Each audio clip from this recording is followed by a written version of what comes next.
کیا آپ جانتے ہیں کہ اس وقت اسی لمحے جب آپ یہ ویڈیو دیکھ رہے ہیں زمین کے سینے میں ایک انسان زندہ دھس رہا ہے۔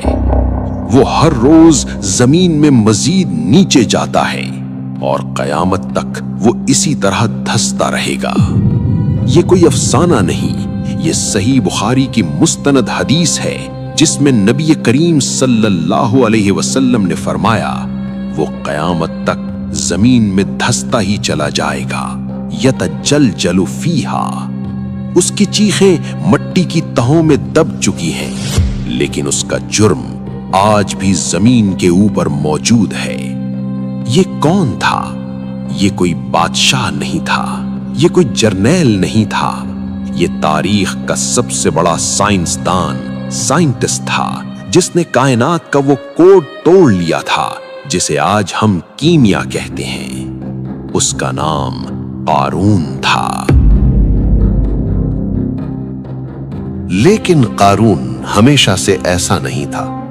آئیے 3500 سال پیچھے چلتے ہیں، قدیم مصر، اینشنٹ ایجپٹ کی گلیوں میں۔ تفسیر ابن کثیر اور دیگر روایات بتاتی ہیں کہ قارون اللہ کے نبی حضرت موسیٰ علیہ السلام کا چچا زاد بھائی تھا۔ وہ بنی اسرائیل کا سب سے خوبصورت نوجوان تھا۔ اس کے چہرے کی چمک کی وجہ سے لوگ اسے منور کہتے تھے۔ وہ صرف خوبصورت نہیں تھا، وہ ذہین ترین انسان تھا۔ تورات کا علم موسیٰ اور ہارون علیہ السلام کے بعد سب سے زیادہ اسی کے پاس تھا۔ وہ عبادت گزار تھا، وہ عالم تھا، لیکن اس کے اندر ایک سانپ چھپا بیٹھا تھا، تکبر۔ پھر اس کے ہاتھ ایک ایسا راز لگ گیا جس نے اس کی دنیا بدل دی۔ بعض مفسرین جیسے امام قرطبی کہتے ہیں کہ اس نے وہ اسم اعظم سیکھ لیا تھا جس سے دعائیں رد نہیں ہوتی، اور بعض روایات کہتی ہیں کہ اس نے علم کیمیا یعنی الکمی میں کمال حاصل کر لیا تھا۔ اس نے وہ فارمولا دریافت کر لیا تھا جس سے وہ عام دھاتوں، لوہے اور تانبے کو خالص سونے میں بدل سکتا تھا۔ سوچئے، ایک ایسا شخص جو مٹی کو ہاتھ لگائے تو وہ سونا بن جائے۔ اس کے پاس دولت کے انبار لگ گئے۔ اس نے مصر میں ایک ایسا محل بنایا جس کی دیواریں سونے کی اور دروازے چاندی کے تھے۔ اس کی دولت کا اندازہ آپ قرآن کی اس آیت سے لگائیں، وَآتَيْنَاهُ مِنَ الْكُنُوزِ مَا إِنَّ مَفَاتِحَهُ لَتَنُوءُ بِالْعُصْبَةِ، یعنی ہم نے اسے اتنے خزانے دیے تھے کہ ان کی چابیاں ایک طاقتور جماعت سے بمشکل اٹھائی جاتی تھیں۔ تاریخی روایات یعنی اسرائیلیات میں آتا ہے کہ اس کے خزانوں کی چابیاں چمڑے یعنی لیدر کی بنی ہوئی تھیں، اور ان کا بوجھ اتنا تھا کہ 70 طاقتور مرد یا کچھ روایات میں 40 خچر صرف چابیاں اٹھا کر چلتے تھے۔ اگر صرف چابیوں کا یہ حال تھا تو خزانوں کا عالم کیا ہوگا؟ قارون اب فرعون کا درباری بن چکا تھا۔ اس نے اپنے ہی قوم بنی اسرائیل کے غریب مزدوروں پر ظلم شروع کر دیا۔ وہ بھول گیا کہ یہ علم اور یہ دولت اللہ کی دین ہے۔ جب قارون کی دولت اور تکبر حد سے بڑھ گیا تو اس کی قوم کے علماء اور نیک لوگ اس کے پاس آئے۔ انہوں نے اسے سمجھایا، اے قارون، اتنا مت اترا، اللہ اترانے والوں کو پسند نہیں کرتا۔ انہوں نے اسے یاد دلایا کہ یہ دولت تیری نہیں، یہ اللہ کا امتحان ہے۔ انہوں نے کہا، زمین پر فساد مت پھیلا، جیسے اللہ نے تجھ پر احسان کیا ہے تو بھی لوگوں پر احسان کر۔ لیکن طاقت اور پیسے کا نشہ انسان کو اندھا کر دیتا ہے۔ قارون نے ان کی بات سنی اور ایک ایسا جواب دیا جو آج بھی ہر متکبر انسان کی زبان پر ہوتا ہے۔ اس نے کہا، انما اوتیتہ علی علم عندی، یعنی یہ سب تو مجھے میرے علم اور ہنر کی وجہ سے ملا ہے، اس میں اللہ کا کیا احسان؟ اس نے اپنے علم کو اپنا خدا بنا لیا تھا۔ پھر ایک دن قارون نے اپنی طاقت کا مظاہرہ کرنے کا فیصلہ کیا۔ اس نے حکم دیا کہ اس کے تمام خزانے نکالے جائیں۔ وہ اپنی پوری سج دھج کے ساتھ قوم کے سامنے نکلا۔ مفسرین لکھتے ہیں کہ وہ ایک سفید خچر پر سوار تھا جس پر سونے کی زین رکھی ہوئی تھی۔ اس کے 4000 خادم ریشمی اور ارغوانی لباس پہنے اس کے دائیں بائیں چل رہے تھے۔ ان کے گلوں میں سونے کے طوق تھے اور ہاتھوں میں جواہرات سے جڑی چھڑیاں تھیں۔ یہ منظر اتنا چکا چوند کر دینے والا تھا کہ دیکھنے والوں کی آنکھیں خیرہ ہو گئیں۔ بنی اسرائیل کے وہ لوگ جو دنیا کے طلبگار تھے، ان کے منہوں سے بے اختیار نکلا، کاش ہمیں بھی وہی ملا ہوتا جو قارون کو ملا ہے، یہ تو بڑا نصیب والا ہے۔ لیکن وہ نہیں جانتے تھے کہ وہ کس نصیب پر رشک کر رہے ہیں۔ اس نمائش کے بعد اللہ کا حکم آیا۔ حضرت موسیٰ علیہ السلام قارون کے محل میں تشریف لے گئے۔ آپ نے فرمایا، اے قارون، اللہ نے تجھے دولت دی ہے، اب اس مال میں سے غریبوں کا حق یعنی زکوٰۃ ادا کر۔ قارون کا چہرہ غصے سے سرخ ہو گیا۔ اسے لگا کہ موسیٰ علیہ السلام اس کی دولت چھیننا چاہتے ہیں۔ اس نے حساب لگایا تو زکوٰۃ کی رقم لاکھوں دینار بنتی تھی۔ اس کی کنجوسی آڑے آ گئی۔ اس نے نہ صرف انکار کیا بلکہ ایک ایسی گھٹیا چال چلی جس نے اسے تباہی کے دہانے پر پہنچا دیا۔ اس نے سوچا، اگر میں موسیٰ علیہ السلام کی کردار کشی کر دوں تو لوگ ان کی بات سننا چھوڑ دیں گے اور میرا مال بچ جائے گا۔ یہ اس کی آخری غلطی تھی۔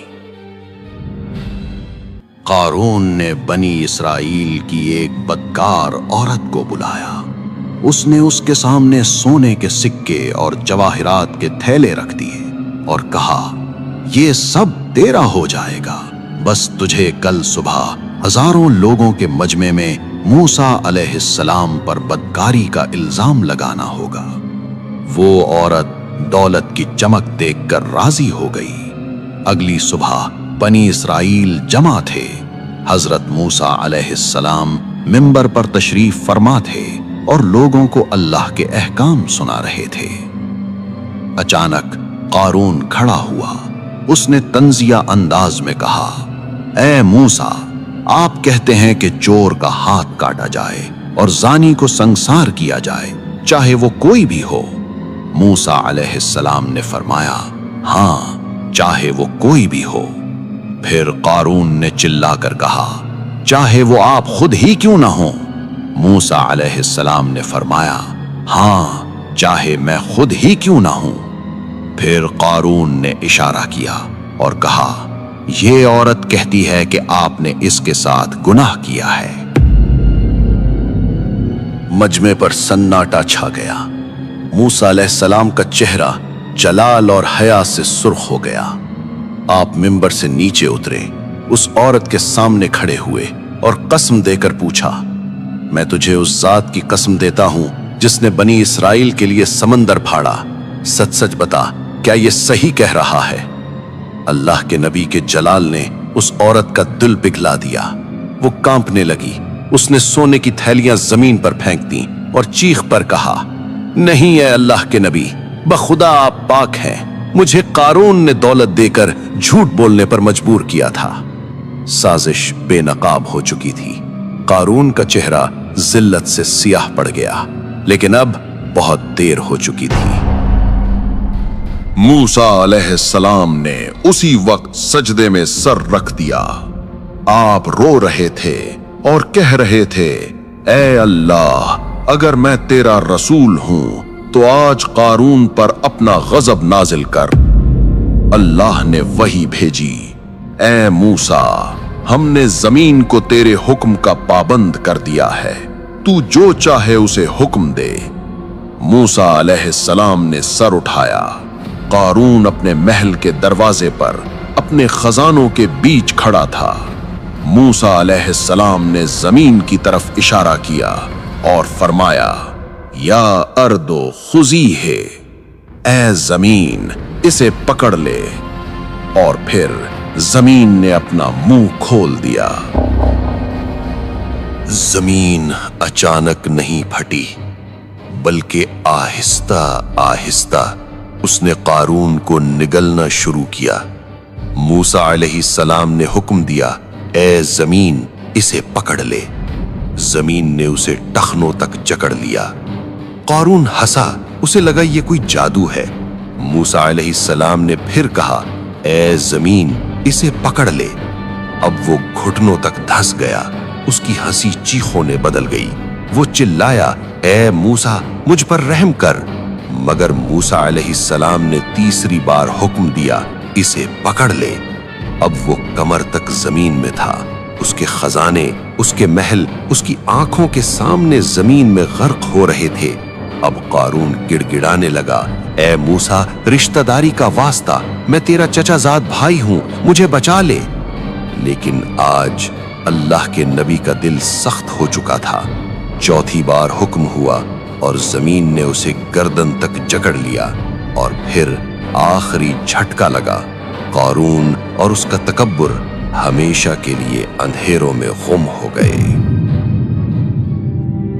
جب سب کچھ ختم ہو گیا تو اللہ نے موسیٰ علیہ السلام کی طرف وحی بھیجی، اور یہ وہ الفاظ ہیں جو ہر انسان کو یاد رکھنے چاہیے۔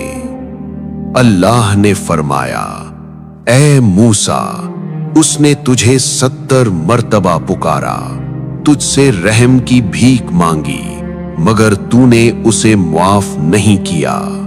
میری عزت اور جلال کی قسم، اگر وہ مجھے ایک بار بھی پکار لیتا تو میں اسے بچا لیتا، لیکن اس کی بدقسمتی دیکھیے کہ مرتے وقت بھی اس کی نظر بندے یعنی موسیٰ پر تھی، رب پر نہیں۔ اگلی صبح جب لوگ وہاں سے گزرے تو وہاں نہ قارون تھا نہ اس کا محل، صرف ویران زمین تھی۔ وہ لوگ جو کل تک کہہ رہے تھے کہ کاش ہمارے پاس بھی قارون جیسی دولت ہوتی، آج کہہ رہے تھے، شکر ہے اللہ کا جس نے ہمیں بچا لیا، ورنہ ہم بھی دھنسائے جاتے۔ قارون کا قصہ ہمیں سکھاتا ہے کہ علم اور دولت اگر اللہ کے راستے سے ہٹا دیں تو وہ نعمت نہیں عذاب ہیں۔ سائنس ہو یا ٹیکنالوجی، اگر اس میں تکبر آ جائے تو انجام وہی ہوتا ہے جو قارون کا ہوا۔ وہ آج بھی دھنس رہا ہے اور قیامت تک دھنستا رہے گا۔ اگر اس واقعے نے آپ کے دل کو جھنجھوڑا ہے تو کمنٹ میں استغفر اللہ لکھیں اور اس ویڈیو کو صدقہ جاریہ سمجھ کر شیئر کریں۔